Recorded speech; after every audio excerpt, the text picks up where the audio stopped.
Welcome to AFAX number one stop to entertainment and trending news.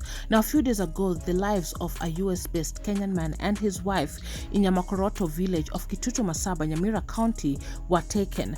The murder of this couple has now taken a new twist after family members linked the deaths to a property ownership dispute.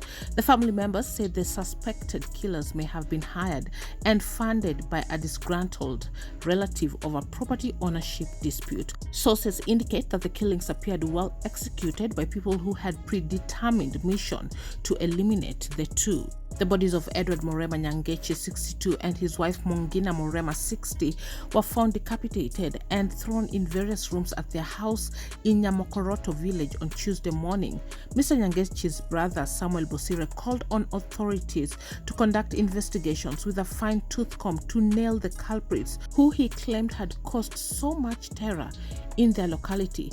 Police in Nyamira arrested two suspects, the couple's house help and farmhand, in relation to the grisly murder of the couple, whose bodies shown they must have been subjected to excruciating pain in their final moments. Masaba North Sub-County Police Commander Robert Ndambiri said they have arrested the maid and a farm laborer to assist with investigations. The police boss, however, declined to comment on the allegations by the family members, saying investigations are still ongoing, putting out, "Yes, we have the two suspects in our custody. They are being detained at Keroka police station and are helping us with the investigations." He said the house help was in the main house where the couple was found dead. He added that the farm laborer was in a smaller house adjacent to the main one, but Mr. Bosire alleged that family members were convinced that Mr. Nyangechi might have been killed by hitmen, probably sponsored from Nairobi, where an alleged disgruntled relative is living. Mr. Bosire said, "It is my considered view that the deceased might have been killed by hitmen hired from Nairobi, because that's where he has problems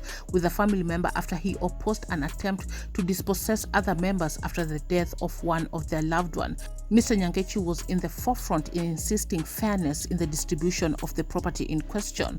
They killed a great man and a leader in our family. He was dependable, and whenever there was a problem in the locality, he took it up like of his own, paid money and drove people to the hospital in his car." Mr. Nyangechi's step-grandson Samuel Matundura pointed out that he did not believe that those who arrested were connected with the crime. While Mr. Nyangechi's body was found in a pool of blood in a corner of his garage, his wife's body was found in a guest bedroom. Both bodies had cuts and their hands and legs tightly tied by a binding wire. Mr. Matundura said that it had been established that the farm laborer had locked the gates into the compound and left to sleep.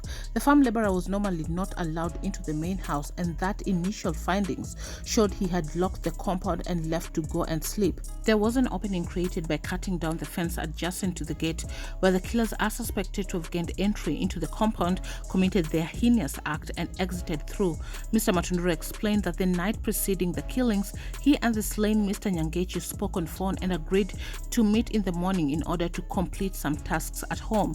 He explained that the following day at around 7 a.m. he attempted to call the deceased, but his calls went unanswered. Mr. Matundura shared, "After realizing that his phone was off, I decided to contact grandmother, but hers was also off. At around 8 a.m. I contacted some neighbors to inquire whether they had spotted the couple, since calls to both of them were not going through." Mr. Matundura stated that the neighbors told him that there was an electricity blackout in the area and that it was possible the couple's phones may have run out of power.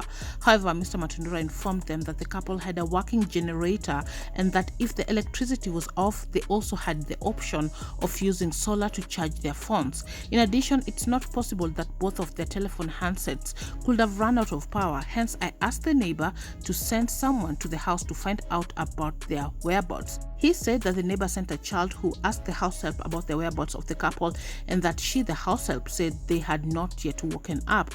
They resolved that they should inspect the house to determine if the two had woken up and why they had not stepped outside.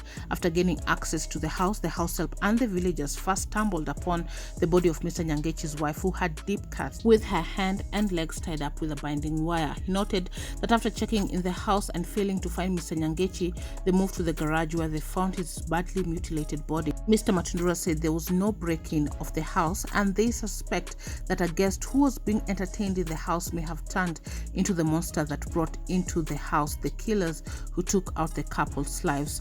The house help also told the police that on that fateful night she served the couple food and there was a man visiting visiting and that he too joined them in the dinner. Mr. Matunura recounted that the house help had informed them that to her recollection, she had left Mr. Nyangechi speaking with his guest after taking their supper and that his wife had retired for bed and she too had left to her quarters to sleep. This is still a matter that is under investigation. In case of any updates, I'll bring it right here. Thanks so much for watching. Subscribe if you haven't. Hit your notification bell so you're notified once you have those uploads up. I'll see you on the next one. Bye-bye.